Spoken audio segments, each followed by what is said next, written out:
Oke. Baik, terima kasih. Assalamualaikum warahmatullahi wabarakatuh. Selamat pagi, Bapak Ibu. Yang saya hormati, narasumber kita pagi ini ada Prof. Chan Basarudin yang sudah sempat hadir. Selamat pagi, Prof. Mohon maaf sudah mengganggu waktu paginya, Prof. Nggak apa-apa. Yang saya hormati Kepala LLDT Wilayah 16, Bapak Munawir Sajal Dirajat. Yang saya hormati Ketua Pokja Kelembagaan, Bapak Darwin Barwadi, Ketua Pokja Akademik dan Sistem Informasi, dan juga seluruh tim dari LLDT yang sudah sempat hadir pada pagi ini. Dan Bapak Ibu semua yang saya hormati, mungkin untuk mempersingkat waktu, saat ini kita sedang mengikuti kegiatan workshop pendampingan peningkatan akreditasi perguruan tinggi untuk wilayah LLDT 16. Dan mohon maaf apabila penyelenggaraan kegiatan ini kita laksanakan secara daring, tapi kami harapkan tidak mengurangi esensi ataupun efektivitas dari kegiatan ini. Untuk mempersingkat waktu, Bapak Ibu, saya persilakan Kepala LLDT wilayah 16 untuk memberikan sambutan sekaligus membuka kegiatan ini. Dipersilakan, Pak. Baik, terima kasih Bu Fatra. Bismillahirrahmanirrahim. Assalamualaikum warahmatullahi wabarakatuh. Selamat pagi Bapak Ibu, salam sejahtera untuk kita semua. Om Swastiastu, Namo Buddhaya, salam kebajikan.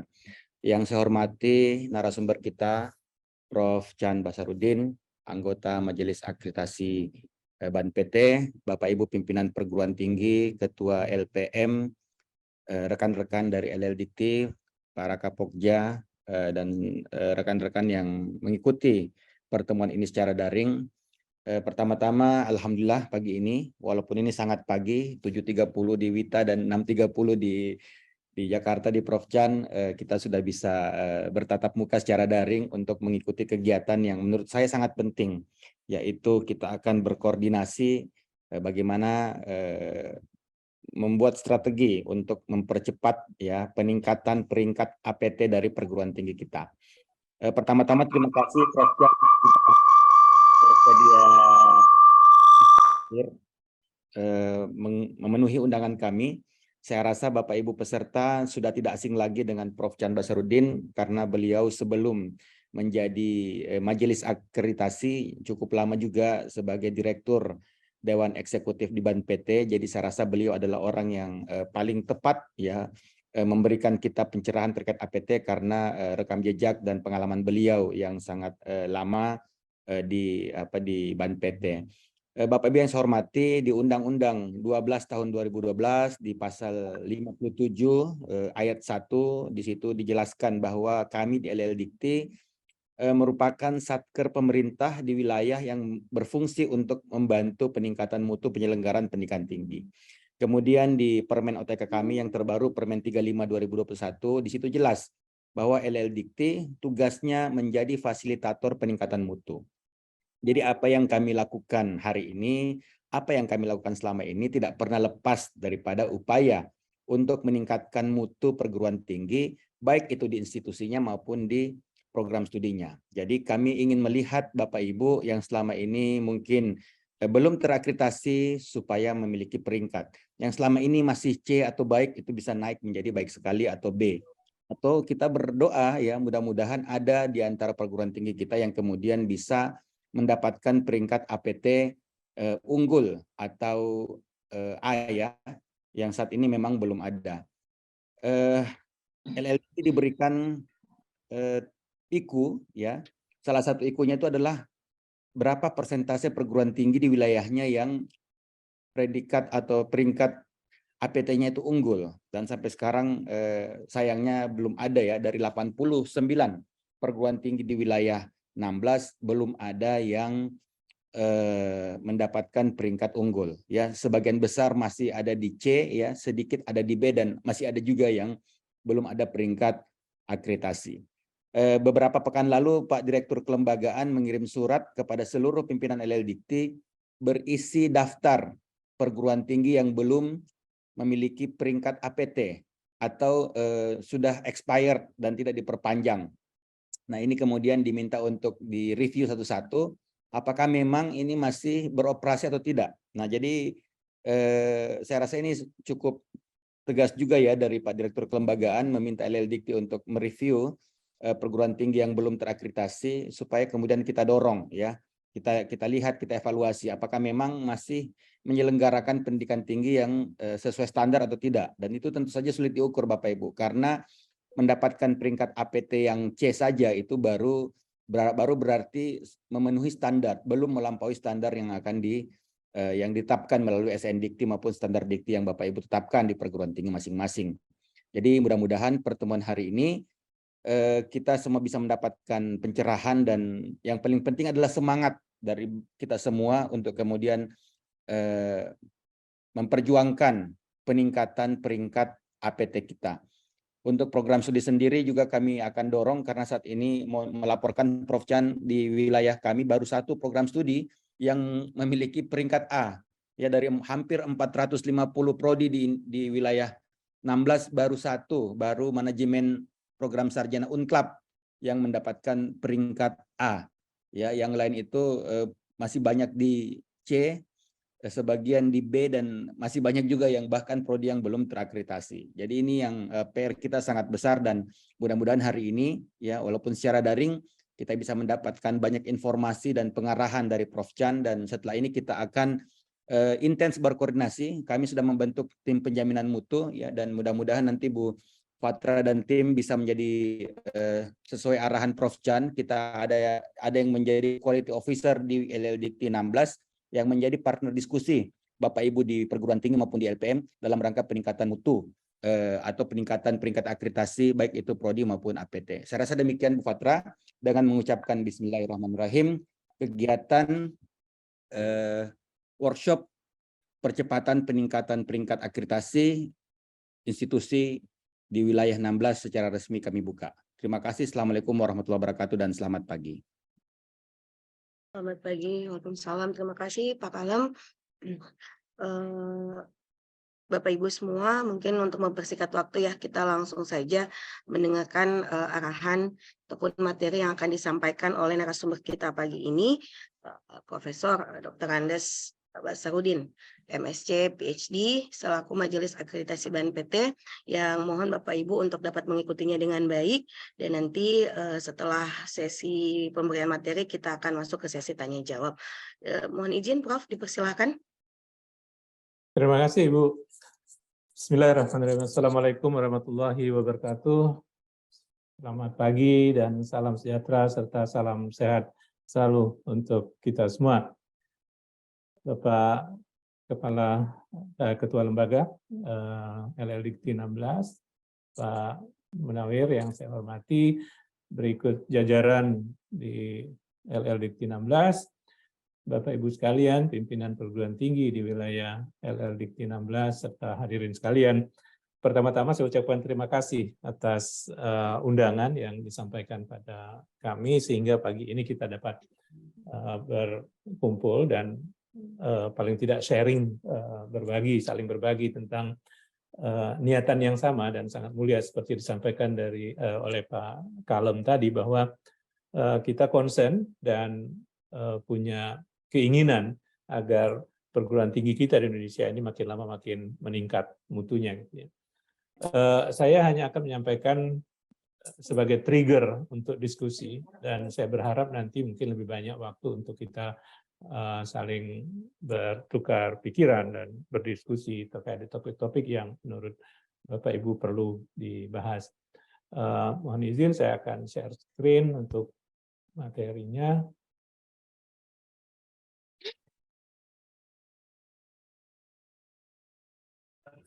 Oke, moga-moga sudah terlihat di layar Bapak Ibu sekalian. Ya, sudah. Ini saya memilih judul menuju perguruan tinggi unggul. Tentu saja harapan kita semua bahwa kita menginginkan agar semua perguruan tinggi yang kita punya di Indonesia ini memang memiliki keunggulan pada fokus masing-masing. Ada 5 atau 4 topik yang akan saya bawa. Pertama tentu saja kita mulai dengan apa sih yang menjadi tantangan kita ke depan gitu ya. Kemudian yang kedua, kita dihadapkan memang pada permasalahan-permasalahan yang menjadi PR bersama sebetulnya, termasuk kami-kami di BAN-PT, kemudian juga para pejabat di kementerian, termasuk LLDT, serta Bapak Ibu pimpinan perguruan tinggi. Nah, kemudian saya coba trigger kira-kira gimana sih strategi yang bisa dijadikan sebagai pilihan agar perguruan tinggi dapat bertahan dan dapat meningkat mutunya di era yang sangat menantang ini. Nah, saya selanjutnya menukik pada concern utama kita terkait dengan penjaminan mutu pendidikan tinggi. Bapak Ibu sekalian, ini potret umum ya sektor pendidikan tinggi kita, di mana kalau kita lihat jumlah perguruan tingginya yang 4.500-an dengan jumlah program studi hampir 41.500 gitu ya. Tapi hanya didukung oleh 300.000 dosen gitu ya. Ini menunjukkan bahwa sebetulnya ada masalah gitu yang kita hadapi, di mana secara keseluruhan kayaknya resource wise secara sektor gitu, ini masih kita berada pada kondisi kekurangan. Sementara itu kita harus mendidik sekitar 9.600-an mahasiswa. Nah, namun di sisi lain kalau kita lihat jumlah mahasiswa dan dosen tersebut dibagi dengan jumlah perguruan tingginya, kita dihadapkan juga pada dilema bahwa kelihatannya ada masalah juga, bahwa kita terlalu banyak perguruan tinggi atau institusi ini. Jadi memang ini suatu hal yang dilematis. Walaupun di sisi lain kalau kita lihat APK untuk pendidikan tinggi kita belum sesuai dengan harapan yang ingin kita kejar, paling tidak hampir mendekati apa yang dimiliki oleh Malaysia, oleh Thailand gitu ya. Meskipun memang tidak comparable ya, artinya bahwa Indonesia jumlah penduduknya hampir 280 juta jiwa, sementara di Malaysia dan Thailand kan tidak sebegitu banyaknya. Namun demikian, kalau kita bandingkan dengan Cina gitu, kelihatan sekali bahwa Cina yang 10 tahun yang lalu itu masih sangat rendah APK-nya, sekarang mereka sangat agresif. Dan jumlah perguruan tinggi di Cina itu tidak lebih banyak dari yang kita punya gitu ya. Ini isunya. Ya. Nah, menarik juga, sebentar lagi akan kita lihat bahwa masih banyak sekali program studi dan perguruan tinggi yang belum terakreditasi. Ini tadi disampaikan juga oleh Pak Munawir bahwa kelihatannya kita harus mulai menata bagaimana sebetulnya pengelolaan perguruan tinggi dan program studi kita agar dapat paling tidak dinyatakan kepada publik bahwa kita telah memenuhi standar nasional pendidikan tinggi atau terakreditasi. Nah, saat ini kalau kita lihat data di BAN-PT, jumlah perguruan tinggi yang sudah terakreditasi itu baru 2.900-an ya, 3.049 dikurang 108 gitu ya. Jadi belum banyak, dan mayoritas ya beradanya itu di baik sekali atau C, baik atau C. Jadi C atau baik itu sama sebetulnya, C itu adalah peringkat yang lama, baik itu adalah yang baru. Jadi ada 1.835 itu yang berakreditasi C atau baik. Sementara seperti disampaikan Pak Kalem tadi, yang unggul atau A itu baru 100 ya, 102 gitu ya. Ini memprihatinkan. Dan kalau kita lihat di wilayah 16 itu perguruan tinggi yang unggul atau A itu belum ada, tapi alhamdulillah udah ada 9 yang B dan 1 yang baik sekali. Ini status yang saya ambil sekitar seminggu yang lalu gitu ya. Nah, ada concern juga salah satu, walaupun ini tidak sebanyak di tempat lain ini Pak Kalem, ada 1 perguruan tinggi yang dinyatakan tidak terakreditasi gitu ya. Kalau kita lihat dari sisi akreditasi program studi ya, maka lagi-lagi di wilayah 16 ini kita masih banyak punya PR. Tadi sudah disampaikan oleh Pak Kalem, baru 1 yang A gitu ya. Dan mestinya juga harus segera tuh dikonversi ke unggul ya dengan melalui ESK. Dan kalau kita lihat jumlah secara keseluruhan gitu ya, baik yang berada di BAN PT maupun LAM PTKes. By the way, yang untuk LAM-LAM lain sementara ini kita gabung di BAN PT ya ini. Dan data-datanya itu tersinkronisasi dengan pangkalan data akreditasi yang sama gitu ya. Itu kondisi yang ada di kita, jadi masih banyak sekali yang baik dan C gitu ya. Itu yang mendominasi, walaupun alhamdulillah yang baik sekali itu udah ada 9, yang B itu udah 104. Bapak Ibu sekalian, kalau kita bicara tentang tantangan yang ada di depan mata kita, paling tidak ada 3 hal. Pertama, di era revolusi industri 4.0 ini, semua sektor pekerjaan itu terdisrupsi gitu ya. Ada yang sampai hilang, ya. Jadi tidak ada lagi itu pekerjaan. Ada yang masih ada tapi berubah total gitu ya. Jadi meskipun ya tadinya orang-orang sudah bekerja di situ, dia perlu melakukan penyesuaian keterampilan dan pengetahuan karena sektornya menjadi berubah gitu ya. Apa namanya, nature dari pekerjaannya itu berubah total. Nah, yang ketiga adalah ada yang totally new, artinya baru sekali. Jadi ada 3 hal yang akan terjadi. Sektor pekerjaannya hilang, ya. Yang kedua adalah ada yang baru muncul, yang sama sekali baru, yang tadinya tidak ada. Yang ketiga adalah tetap ada, tapi kebutuhan skill dan pengetahuannya itu berubah. Gitu ya. Nah, kita ambil contoh, ya saya nggak tahu sekarang itu masih ada nggak di daerah Gorontalo. Misalnya, kalau dulu tuh kan ada tukang-tukang foto gitu yang banyak memberikan jasa tukang foto keliling, ya nggak ada lagi. Sekarang semua orang udah punya HP yang bisa memoto sendiri gitu ya.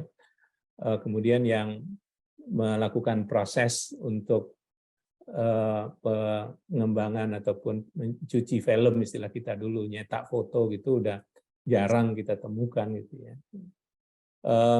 Sementara timbul hal-hal baru gitu, ada profesi-profesi baru yang kita dengar, ada yang namanya YouTuber, ada yang namanya vlogger gitu ya ininya. Dan ini adalah lahan-lahan yang menjanjikan secara profesi. Nah, sementara kalau kita lihat profesi yang ada, itu menuntut perubahan yang sangat mendasar. Misalnya teman-teman yang berprofesi sebagai akuntan, ya tidak bisa lagi, zaman dulu hanya mengandalkan kemampuan dalam melakukan pengisian buku besar ataupun membuat neraca, karena sekarang udah sangat didukung oleh software ataupun aplikasi-aplikasi. Yang kedua adalah digitalisasi pendidikan tinggi. Nah, yang terdigitalisasi itu ada 2 hal. Yang pertama, proses pembelajarannya dan materi ataupun input-input pembelajaran. Kita seperti saat ini melakukan interaksi secara daring. Nah, pembelajaran juga udah mulai kita lakukan secara daring. Kemudian materi-materi pembelajaran itu udah kita lakukan digitalisasi dan taruh di LMS dan seterusnya. Dan termasuk sebetulnya bagaimana kolaborasi antar pembelajar, serta bagaimana pembelajar dapat mengakses sumber belajar, itu semuanya sudah terdigitalisasi. Mahasiswa kita yang duduk di depan kelas, duduk di kelas yang kita hadapi di Gorontalo, bisa jadi mereka sebetulnya pengikut aktif dari kuliah-kuliah yang secara gratis ditampilkan oleh MIT atau oleh Stanford gitu ya. Artinya bisa jadi mahasiswa itu udah lebih advance pengetahuannya daripada kita sebagai dosen. Nah, sehingga paradigma bahwa dosen lebih tahu segalanya ya harus kita koreksi, dan dosen justru harusnya lebih banyak melakukan pencarian pengetahuan secara lebih luas, paling tidak kaget nanti kalau ditanya oleh mahasiswa. Di sisi lain, pengelolaan perguruan tinggi juga menuntut digitalisasi. Saya ingat dulu sekitar tahun 2006 waktu kita mengubah dari AppsBed menjadi PDDikti gitu ya. Harapan kita semua perguruan tinggi itu punya sistem pangkalan PDDikti di masing-masing di perguruan tinggi dengan data item ataupun kamus data yang sama, sehingga paling tidak gitu ya. Jadi semua data yang diperlukan di PDDikti itu data itemnya ada di perguruan tinggi, sehingga waktu bicara tentang penyampaian data ke PDDikti itu bukan bikin data baru dan tidak harus dilakukan secara manual. Biarkanlah mesin to mesin, dari mesinnya di perguruan tinggi akan berkomunikasi dengan mesin PDDikti, sehingga tidak ada sebetulnya extra work atau pekerjaan tambahan di level perguruan tinggi, kecuali ya memang melakukan pendataan sesuai kebutuhan perguruan tinggi tersebut. Jadi bukan untuk kebutuhan PDDikti gitu ya. Nah, cuman yang PDDikti itu hanya menumpang mengambil data-data yang relevan dan diperlukan saja. Tentu saja bukan hanya dari sisi pendataan, tapi juga bagaimana sekarang misalnya rapat-rapat antar staf itu bisa dilakukan secara digital, kemudian bagaimana penugasan, pengajaran maupun juga pengaturan classroom, ya itu semuanya bisa dilakukan secara digital, ya. Nah, yang ketiga adalah tentu saja persaingan global. Saya beberapa waktu yang lalu sempat berkunjung ke 3 negara tetangga, Vietnam, Filipina, dan Malaysia.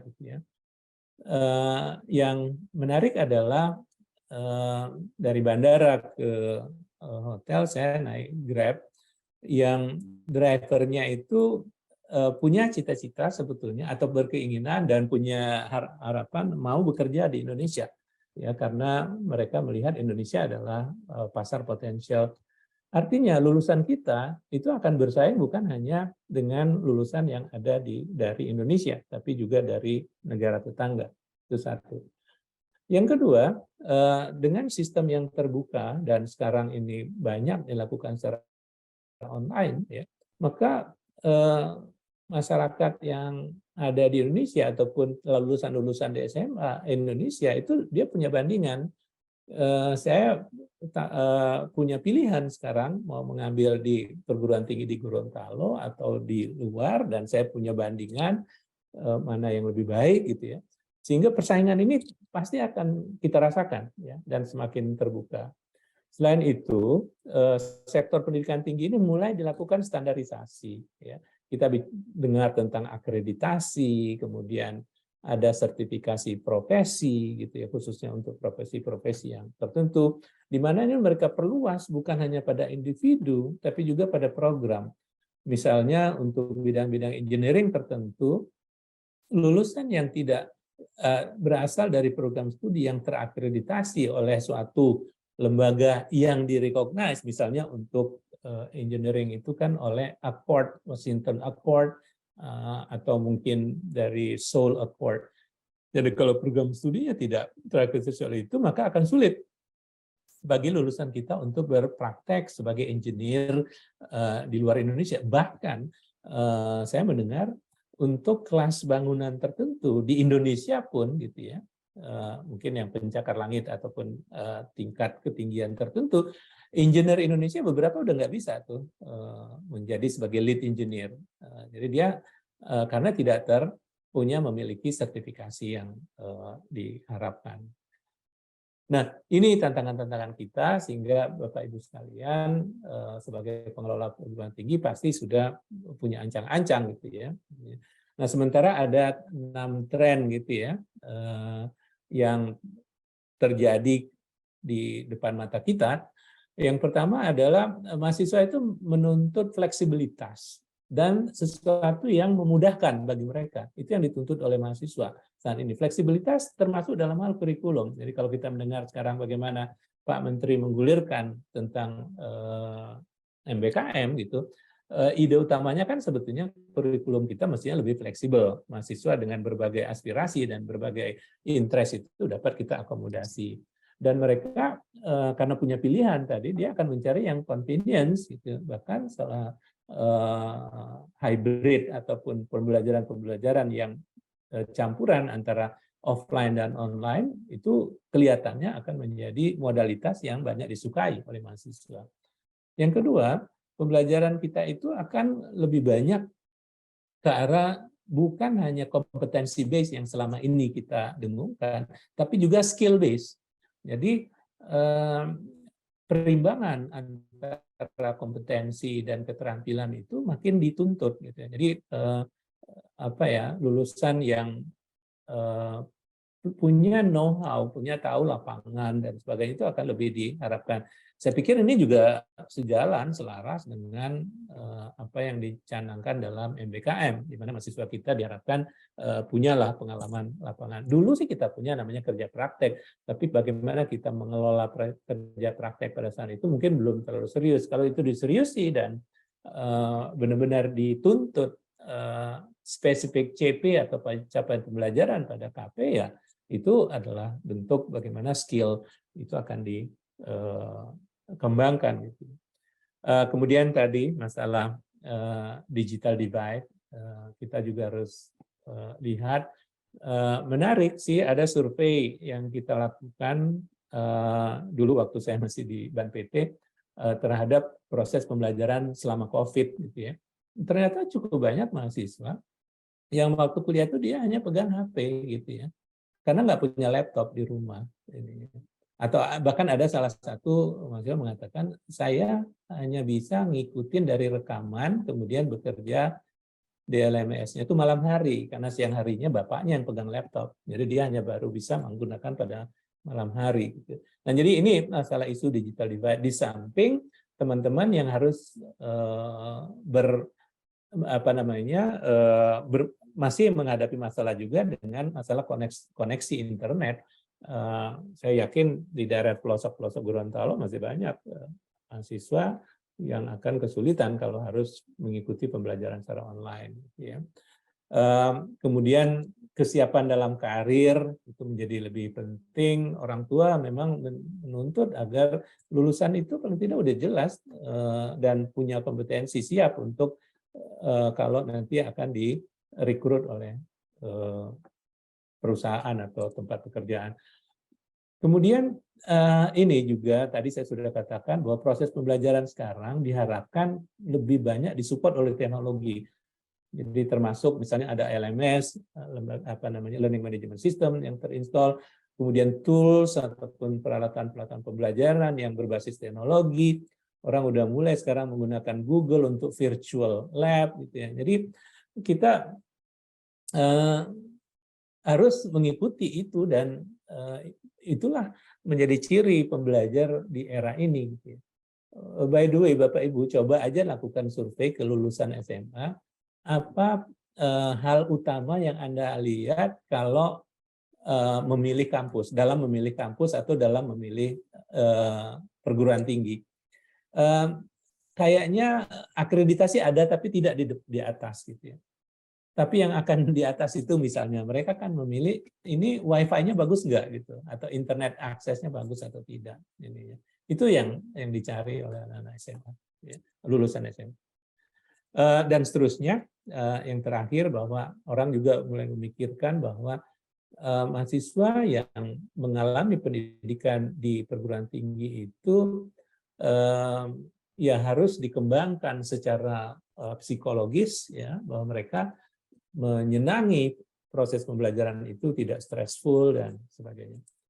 Bapak Ibu sekalian, sekarang kita kembali ke apa yang ada di depan mata kita yang kita rasakan sehari-hari. Ini saya tidak menyalahkan siapa-siapa, tapi inilah kondisi yang ada di depan mata kita.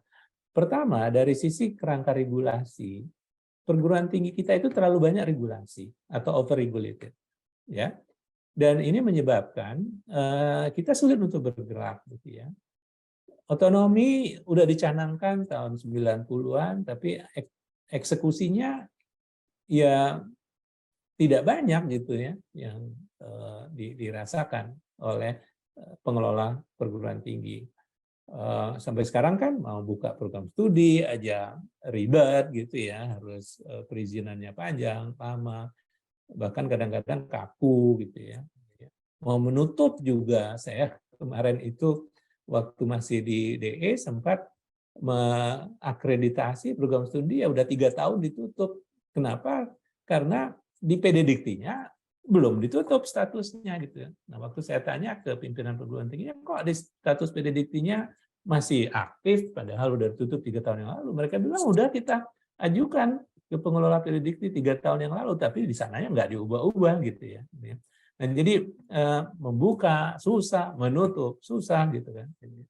Itu masalah otonomi.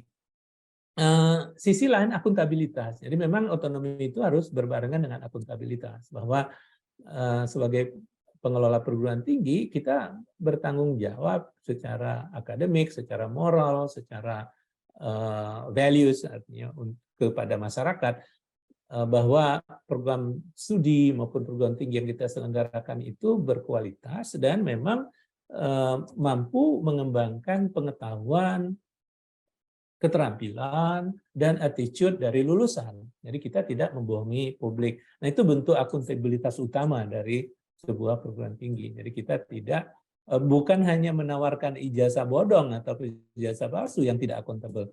Mengelola program studi yang tidak berkualitas, itu pun artinya tidak akuntabel, sebetulnya tidak akuntabilitas kita rendah. Akuntabilitas bukan hanya dari sisi masalah pengelolaan keuangan, tapi yang lebih penting lagi justru adalah mengelola program akademik. Yang kedua, dari sisi pengelolaan sendiri, saya sudah beberapa kali melakukan investigasi waktu di DE waktu itu. Kelemahan utama perguruan tinggi kita di Indonesia, seperti yang saya sinyalir depan tadi, adalah sumber daya manusia kita lemah. Kurang secara jumlah dan kurang secara mutu, artinya dari sisi kompetensi. Ya. Dan itu terjadi baik pada tendik maupun pada dosen.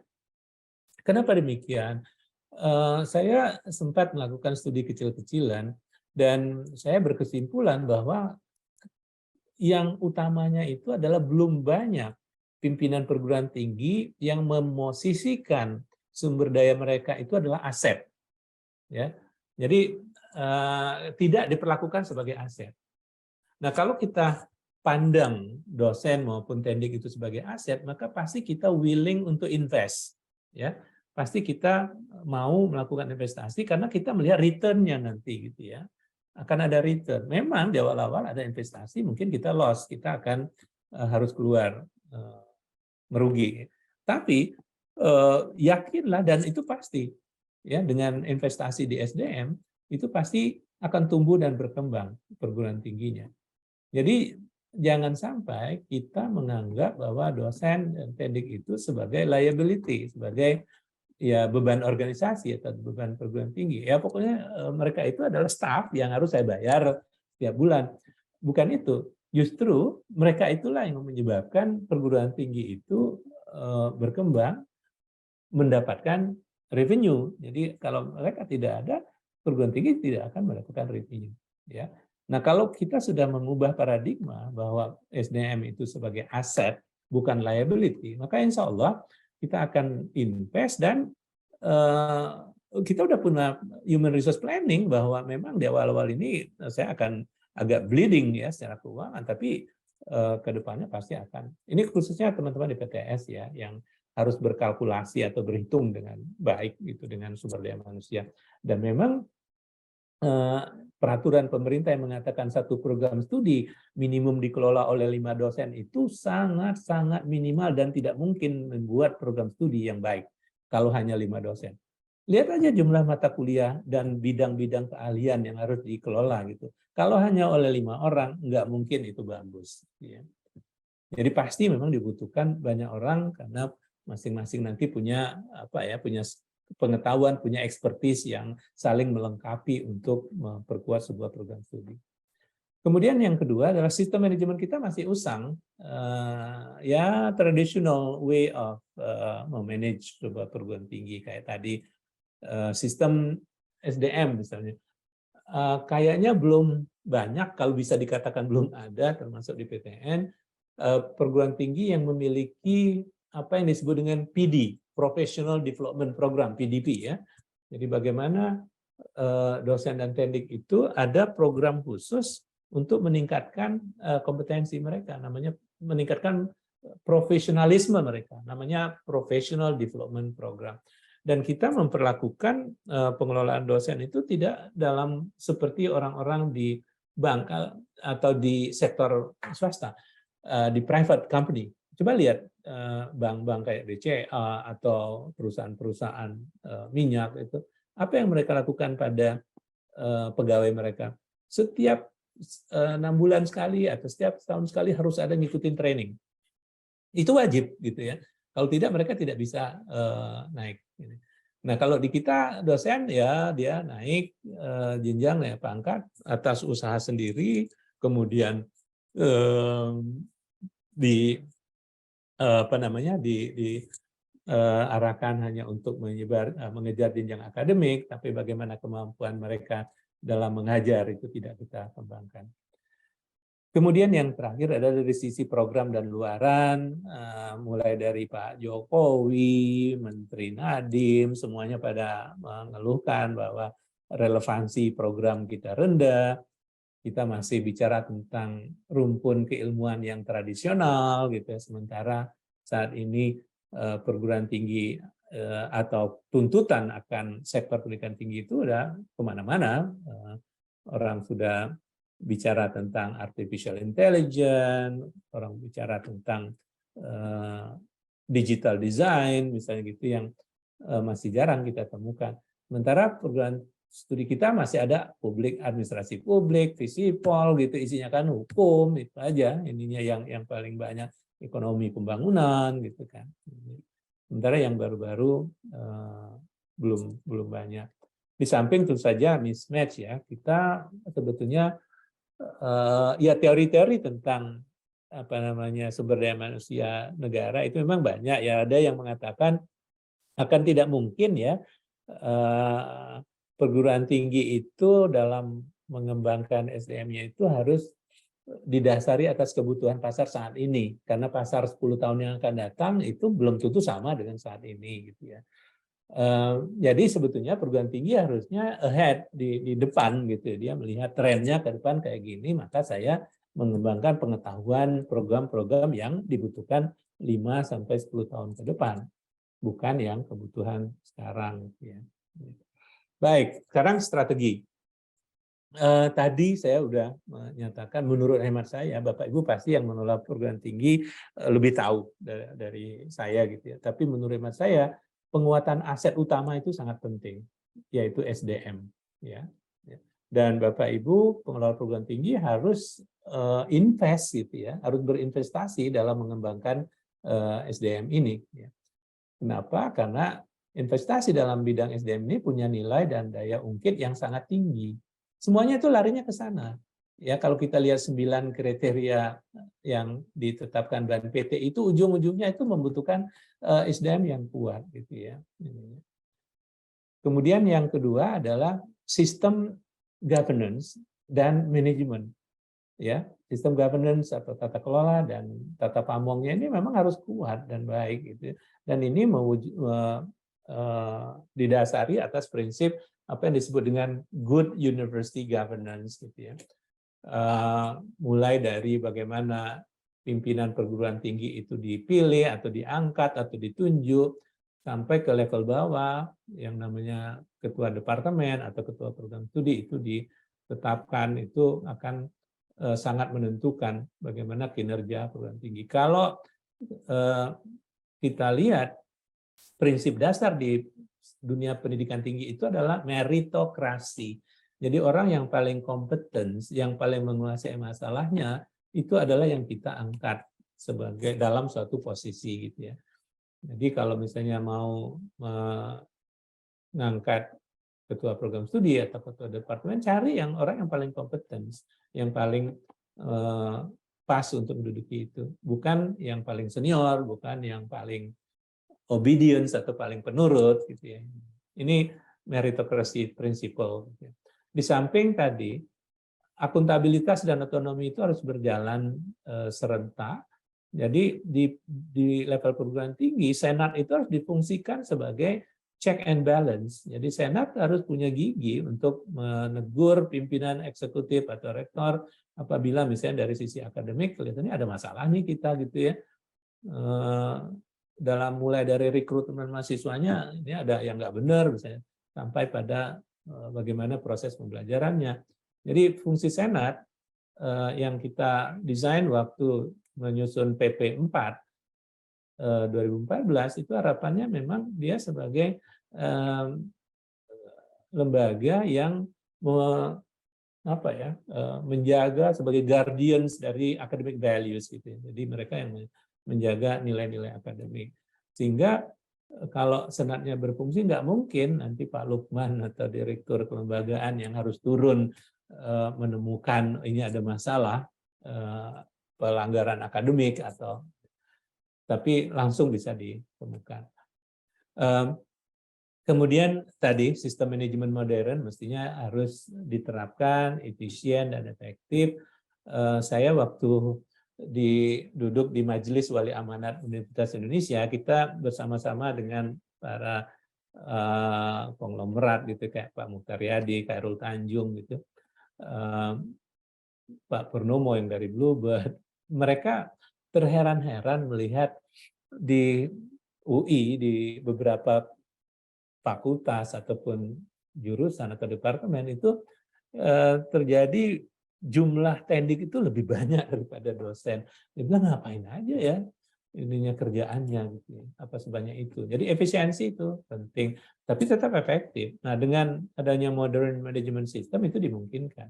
Saya yakin teman-teman di PTS sudah lebih bagus dari yang di PTN dalam hal masalah efisiensi ini karena di PTS itu cost dan mereka sangat cost conscious gitu ya. Nah, kemudian yang ketiga ini juga sedang digalakkan oleh kementerian. Jadi Bapak Ibu mungkin ada yang mengajukan PKKM ataupun program kompetisi Kampus Merdeka.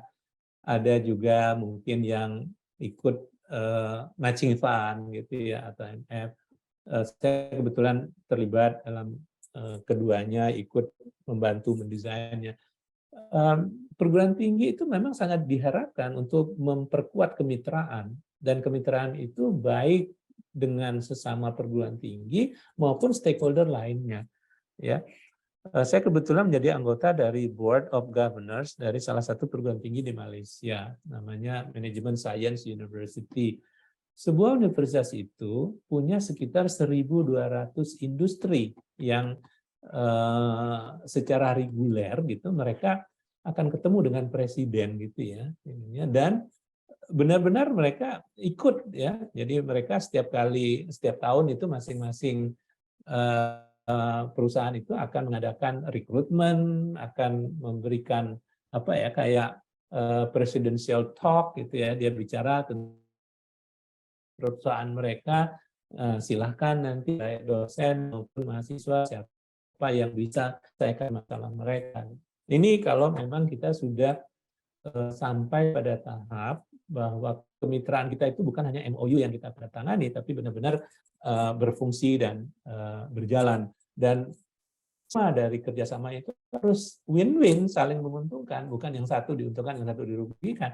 Kalau tidak win-win, pasti nggak sustain, tidak akan berjalan berkelanjutan. Nah, selanjutnya program akademik kita memang harus diperkuat, gitu ya. Caranya gimana? Sebetulnya sejak tahun 90-an juga, waktu 2003 kita menyusun Health Higher Education Long Term Strategy, 2002 ya, itu kita sudah mempromot ini bahwa mestinya perguruan tinggi itu punya diferensiasi misi. Dia tidak Harvardian pokoknya mau unggul di segala hal gitu, enggak, karena resource-nya terbatas. Jadi mereka harus memilih fokus, dan pada fokus itulah mereka mengembangkannya. Nanti pada saat resource-nya berlebih bisa memperluas fokusnya. Jadi ada perguruan tinggi misalnya saya ingin kemaritiman, ya udah ini dulu deh ini ya. Walaupun isu kemaritiman ini kan tidak berarti hanya satu program studi kemaritiman. Sosialnya kan isu tekniknya ada. Nah, cuman teknik, sosial, isu kesehatan kesehatannya ada, yang semuanya difokuskan ke arah kemaritiman kalau itu yang menjadi pilihan gitu. Sehingga antara perguruan tinggi kita dengan perguruan tinggi tetangga dunia sama, kita punya kekhasan, gitu ya. Jadi tidak yet another program. Kemudian program yang kita kembangkan itu harus yang inovatif ya, meskipun ya. Saya waktu berkunjung ke Tsinghua di Cina waktu itu, mereka punya program teknik nuklir. Ini program kan udah sangat kuno dan tapi apa yang mereka kembangkan bukan hanya teknik nuklir seperti tempat lain. Mereka arahnya itu adalah mereka melihat bagaimana, dan ini bukan untuk perang, yang kita lihat waktu itu adalah peti kemas dari tempat satu ke tempat lain itu perlu tagging, dan ini agak sulit melakukan ini. Ternyata ada aplikasi dengan teknik nuklir bisa melakukan tagging peti kemas dengan baik, cepat, efisien. Ya udah itu ininya. Gitu. Jadi inovatif untuk program yang mungkin secara lain udah ada luasa, nggak apa-apa gitu ya. Kemudian sistem umpan balik yang cepat. Bapak Ibu yang pernah naik Gojek atau mesan GoFood pasti tahu betul. Setelah proses selesai, kita akan diminta untuk melakukan rating. Mau kasih 1 bintang, 2 bintang, 5 bintang. Apa maknanya? Bahwa di sistem umpan balik yang menggunakan layanan itu harus cepat kita dapatkan gitu ya. Dan orang belum lupa gitu.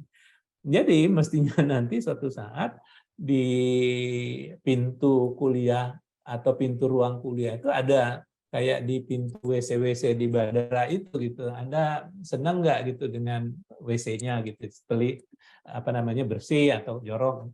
Nanti itu misalnya mahasiswa mencet kalau dia suka dengan mata kuliah yang diajarkan, dia akan kasih smile, big smile atau bintang 5. Sehingga kita tahu dosen kita yang ngajar ini ya apa performance-nya di kelas. Nah, ini yang disebut dengan just in time dari feedback. Kemudian ini yang menjadi isu utama, jadi masalah sistem penjaminan mutu itu harus kita seriusi dan harus kita perkuat. Dalam corporate modern paradigmanya adalah mutu rendah artinya mahal, gitu ya. Jadi orang kan akan merasakan atau tertrigger untuk ini cost, ini biaya tinggi nih. Jadi mutu rendah itu sama dengan biaya tinggi. Sehingga orang akan concern untuk meningkatkan mutu yang artinya menekan biaya. Contoh gitu ya. Kalau kita ngajarnya nggak benar, maka banyak mahasiswa yang mengulang. Mahasiswa yang mengulang itu bukan profit loh, itu cost. Dari dua sisi, baik dari sisi kita sebagai penyelenggara maupun orang tua yang membiayai anaknya. Jadi ini yang harus kita camkan. Low quality sama dengan high cost. Yang kedua, bahwa peningkatan mutu ataupun penjaminan mutu itu tidak ada lain arahnya adalah ingin meningkatkan budaya mutu. Jadi kita melakukan perbaikan-perbaikan itu bukan karena akan ada akreditasi atau karena akan ada monef dari tempatnya Pak Munawir gitu ya. Tapi ya karena kebutuhan kita ingin agar kita makin bagus mutunya. Ini yang namanya prinsip SPM dikti kita atau sistem penjaminan mutu pendidikan tinggi. Yang pertama SPMI, dan ini saya taruh di paling atas karena inilah yang utama sebetulnya SPMI, sistem penjaminan nasional di setiap perguruan tinggi. Inilah yang akan meningkatkan mutu. SPME atau akreditasi itu hanya ngecek dan evaluasi ataupun mengakses sejauh mana SPMI-nya berfungsi atau tidak. Karena yang dilihat SPMI itu adalah output dari SPMI. Ya. Kemudian yang ketiga saja kita menggunakan pangkalan data pendidikan tinggi yang akan sangat menentukan sebagai sumber dari informasi untuk baik itu SPME maupun dari sisi pengendalian di tingkat kementerian. Hal lain adalah masalah standar, ya, standar pendidikan tinggi. Ini terbagi atas dua, standar nasional. Standar nasional ini sifatnya minimal, jadi jangan sampai kita berpuas dengan memenuhi standar minimal, karena itu tidak menjamin kita mampu untuk tumbuh. Jadi standar minimal itu tidak cukup untuk growth, untuk bertumbuh, apalagi untuk bersaing, ya. Jadi untuk growth aja nggak cukup. Oke, jadi hanya survival level yang standar nasional. Nah, standar nasional ini sedang dibenahi, moga-mogahan dalam waktu dekat, mungkin Pak Munawir sudah tahu, diberi informasi juga bahwa sedang dalam PM sedang digodok sekarang. Kalau Pak Nizam bilang, insya Allah sih sekitar bulan Juni ini udah keluar paling lambat ya, SPM Dikti yang baru. Arahnya adalah sebagai framework, jadi tidak lagi preskriptif kayak yang dulu. Akibatnya apa? Memang SPMI-nya harus sangat kuat gitu ya. Tahu bedanya kan? Kalau preskriptif kayak dulu tuh dirinci betul gitu ya, apa hal-hal yang harus diatur, misalnya perkuliahan itu harus sekian kali dalam semester gitu dan seterusnya. Ini enggak, dibuat prinsip-prinsip umum yang menggambarkan ini yang baik, good practices. Nah, Bapak Ibu sebagai pengelola harus menyusun standar perguruan tinggi masing-masing yang namanya standar pendidikan tinggi di perguruan tinggi yang harus melampaui standar nasional. Dan ini harus merupakan bagian dari strategi Bapak Ibu untuk growth, untuk bertumbuh. Kan kita tidak ingin perguruan tinggi kita saat ini sama saja dengan 10 tahun lalu gitu kan. Kita ingin perguruan tinggi itu makin berkembang gitu ya. Akreditasi memang masih ya akan, saat ini kan kalau kita lihat di Undang-Undang 1212 maupun Undang-Undang Sisdiknas masih memosisikan sebagai sesuatu yang wajib, baik itu di level perguruan tinggi maupun di level program studi, karena ini bentuk akuntabilitas publik dari pengelola perguruan tinggi dan pengelola sektor pendidikan tinggi gitu ya. Jadi kementerian juga punya interest agar melindungi kepentingan dari masyarakat pada umumnya, jangan sampai mereka mengirim putra-putri mereka ke perguruan tinggi atau program studi yang tidak memenuhi standar minimal. Gitu ya. Saat ini kita masih menggunakan 9 kriteria yang dasarnya SN Dikti. Nah, cuman ke depannya kita sedang memikirkan, kebetulan saya sebagai ketua tim untuk menyusun SAN yang baru, arahnya mungkin kita akan simplify, kriterianya akan 5 sekitar itu. Kemudian instrumen kita yang saat ini kita masih didasari atas APT dan APS yang kita buat tahun 2018 dan 2019 gitu ya, Perban PT. Untuk APT-nya di 2019 dan syaratku yang masih terbangga, Bapak Ibu bisa melihat. Jadi kalau SPM-nya bagus, mestinya akan terpenuhi. Misalnya untuk target SPMI-nya minimum skornya 2. Artinya sudah ada basicnya dan sudah terlihat bahwa itu mulai berfungsi. Nah, dia mau di sini, artinya tidak cukup kalau hanya berfungsi, walaupun belum sangat efektif. Saat mau menjadi unggul, SPMI-nya harus minimum 3, dari 3 ke atas. Itu menunjukkan bahwa ini sudah terjadi internalisasi, ya, SPMI-nya itu sudah internally gitu ya, atas kebutuhan internal. Nah, isu-isu terkait dengan dosen seperti saya katakan tadi, memang ini sangat kritikal. Jadi kalau dosennya aja nggak cukup, ya nggak bisa terakreditasi. Nah, pada saat untuk baik udah mulai ditagih bahwa dosen-dosen ini mulai memproduksi publikasinya. Untuk unggul, output dari dosen ini, baik itu berupa publikasi maupun karya-karya lain, itu memang harus sudah tampak.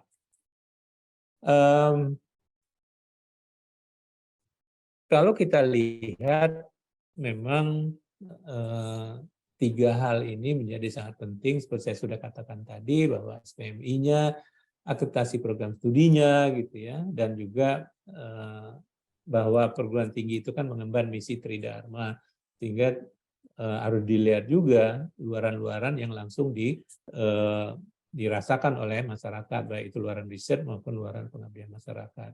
Nah, ada tiga pergeseran paradigma, Bapak Ibu sekalian, yang harus kita ketahui, gitu ya. Yang pertama adalah perguruan tinggi itu dikenalnya itu karena mutunya, ya, bukan karena peringkat akreditasi. Harvard mungkin tidak terakreditasi atau tidak ada yang mengakreditasi, tapi mutunya segitu. Nah, memang di Indonesia kita masih mewajibkan semua terakreditasi, tapi jangan berpuas diri kalau sudah terakreditasi unggul. Belum tentu itu akan selalu seperti itu. Yang membuat kita dikenal masyarakat itu karena kualitas. Lulusan kita itu akan berbicara kok ke teman-temannya, ke tetangganya, dan seterusnya. Jadi jangan menjadikan peringkat akreditasi sebagai tujuan, tapi jadikanlah sebagai cermin untuk perbaikan. Apapun peringkat yang kita pegang. Ya.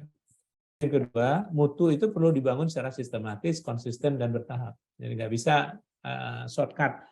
Ya. Simsalabim, kita hire konsultannya dalam 2 minggu, akreditasi aja nggak bisa. Gitu ya. Jadi kalaupun itu terjadi, itu semu, artinya sesuatu yang menipu kita, tata morgana aja itu, yang sebenarnya tidak demikian.